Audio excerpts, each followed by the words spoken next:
Nous allons donc aborder le troisième thème de cette émission qui tire vers sa fin. Des candidats au BTS n'ont pas pu composer parce qu'ils n'ont pas reçu leur convocation. Nous allons recevoir sur ce plateau deux étudiants qui ont été témoins. L'un a été témoin de ce fait, l'autre l'a vécu. Mais avant, je vous propose de revenir sur le début des épreuves du BTS dans cet élément de la rédaction de NCI. Top départ, ce lundi matin, des épreuves écrites du brevet de technicien supérieur BTS. Le lycée classique d'Abidjan, Cocody, a été le centre choisi par le ministre de l'Enseignement supérieur et de la Recherche scientifique, Adama Diawara, pour lancer ses examens. Aux encadreurs comme aux étudiants, des instructions fermes, s'abstenir de tout acte de tricherie. Soyez très vigilants, sans stresser les candidats. Faites en sorte qu'il y ait vraiment le moins possible de tentatives de fraude. Après le lycée classique, cap sur la commune de Yopougon, dans cet établissement privé. Ici également, les épreuves se déroulent normalement. L'impact de la Covid-19 sur les apprentissages a été beaucoup amoindri. Donc normalement, on doit s'attendre à un résultat qui est beaucoup plus bon, j'allais dire. L'année dernière, nous avons procédé à une lutte acharnée contre la fraude. Cette année, ce sera le cas. Il faut faire en sorte que les résultats qui sont affichés soit en corrélation avec le niveau d'apprentissage de nos apprenants. Nous avons un financement de la Banque mondiale pour la réforme du BTS. Cela va consister à regarder le bassin de l'emploi pour savoir quelles sont les filières porteuses d'emploi au niveau du BTS. Les filières qui ne sont pas porteuses d'emploi seront supprimées. On ne retiendra que les filières porteuses d'emploi. Quant aux candidats, ils affichent une sérénité. Ça va, c'est pas trop difficile. Je pense qu'on peut s'en sortir. Mon souhait, c'est d'avoir mon examen comme toute personne ici. La préparation, en tout cas, ça s'est bien passé. Donc, comme nous sommes au début, en tout cas, ça va. Ces épreuves écrites prendront fin le 12 août prochain. Quant à la pratique, elle est prévue du 16 au 21 août 2021. Les premiers résultats seront disponibles à partir du 23 septembre 2021. Retour donc sur le plateau de NCI 360. Nous abordons le dernier thème de notre émission de ce soir et nous recevons Koné Mamadou qui est étudiant et Bori Isaac qui est également étudiant. Merci d'être là. Koné Mamadou, vous avez été victime de ce fait qu'on a annoncé à l'introduction de ce sujet. Dites-nous ce qui s'est passé réellement. Bon, c'est le 3, la convocation est sortie sur les réseaux et on nous a donné notre identifiant, on allait retirer notre convocation pour se préparer et aller chercher les salles. Quelle est votre filière? Vous êtes étudiant? La finance comptabilité. D'accord. Et ça allait sur le site, j'ai mis mon identifiant. J'ai mis mon identifiant et ils m'ont dit, j'ai pas de dossier sur le site. Donc je me suis rendu à l'école et j'ai vu mon directeur. Il m'a dit de vérifier encore. Il pourrait que je me suis trompé sur l'identifiant. Donc on a réessayé et c'est toujours le cas. Pas de dossier. Donc il m'a dit d'aller à la DORES qui se trouve au plateau. Donc je suis allé le mercredi à la DORES. Ils m'ont fait remplir des formulaires pour que ça marche. Ils m'ont dit d'attendre 2 jours. Et le jeudi encore, je suis allé là-bas à la DORES pour remplir des formulaires encore. Ils m'ont dit d'attendre vendredi, samedi et dimanche. Donc j'ai attendu. Ce n'est pas sorti le dimanche. J'ai appelé mon professeur et lui m'a dit de me rendre à la DORES le lundi très tôt. Donc je suis arrivé à la DORES à 6 h. J'étais avec mon grand-père. D'accord. Donc à 7 h, il y a un agent de la DORES qui est arrivé. Il m'a dit que pourquoi moi je ne suis pas venu le dimanche. Donc on ne nous a même pas dit de venir le dimanche. Donc moi il ne savait pas. Donc on est resté là. Il nous a dit qu'on attend l'informaticien de la DORES va venir d'abord. Lui, il est venu vers les 8 h. Donc on est resté là-bas. Après, on a échangé avec l'informaticien. Lui aussi, il a vérifié. On ne dit pas de dossier. Donc on nous ramène maintenant à la DSI qui se trouve entre le Carena là-bas. Donc on est arrivé. Lui aussi, c'est une dame qu'on a trouvée là-bas sur le plateau, la secrétaire.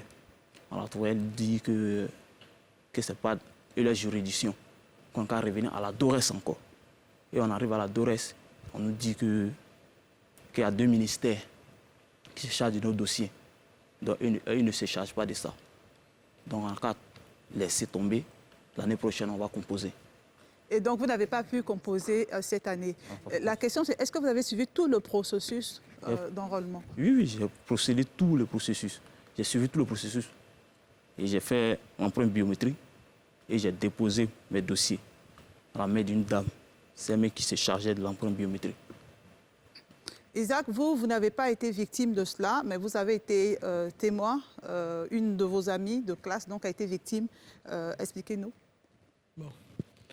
Les gens du ministère sont rendus à l'école. Ils ont choisi une date. Bon, j'ai un peu oublié le jour, mais c'était plus précisément un mardi pour se faire enregistrer. Ils ont demandé différents dossiers à fournir. Extrait de naissance, photocopie de la pièce, puis truc, comme j'ai appelé ça. Légalisation du diplôme. On a tout fourni ça. La fille en question, ce jour-là, elle s'est foulée la cheville. Donc elle a appelé le directeur a demandé à ce qu'elle se rende au plateau, à la Dorex-Saba, pour se faire enregistrer. Elle est partie, elle a fait tous les enregistrements, elle a déposé tous les papiers. Maintenant, la convocation est sortie une semaine avant les examens. Dans la nuit du mardi, elle n'a pas pu tirer parce que c'est sorti aux environs des 22h, 23h par là.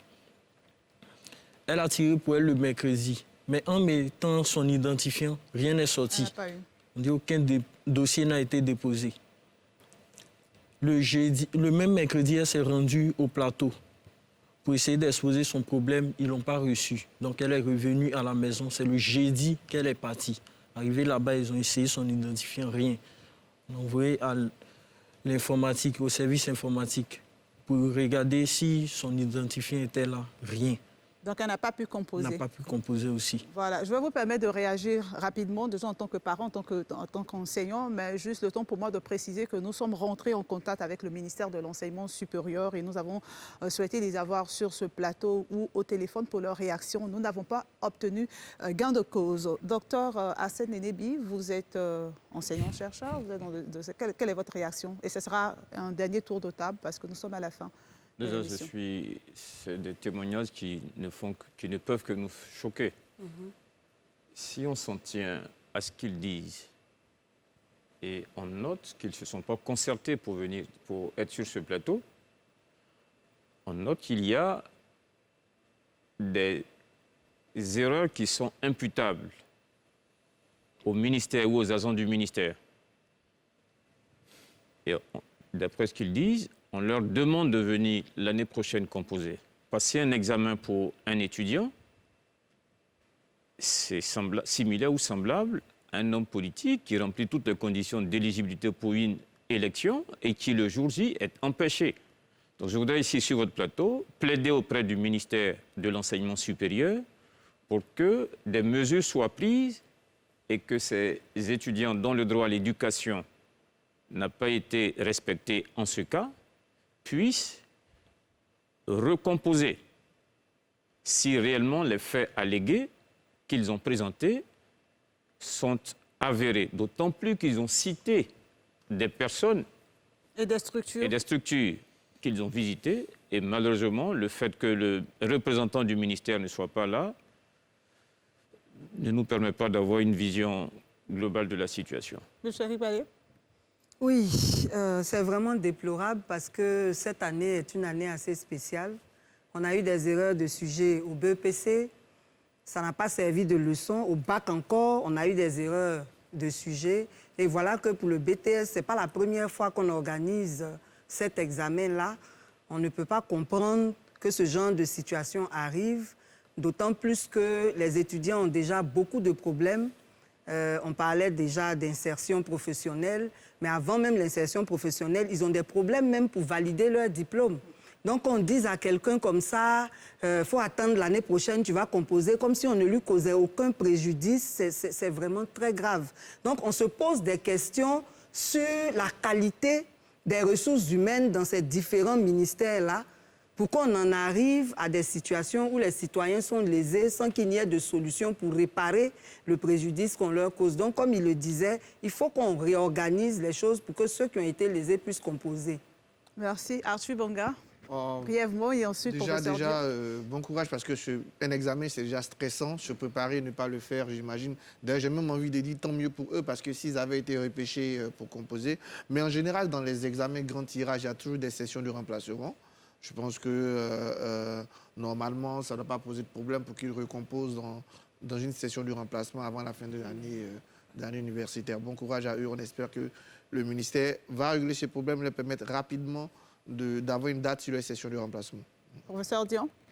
Alors, j'ai été moi-même directeur de cabinet à l'enseignement supérieur. D'accord. Je sais un peu comment les choses fonctionnent. Donc, dites-nous. Tout le processus que les jeunes viennent de décrire, c'est comme ça que ça se fait.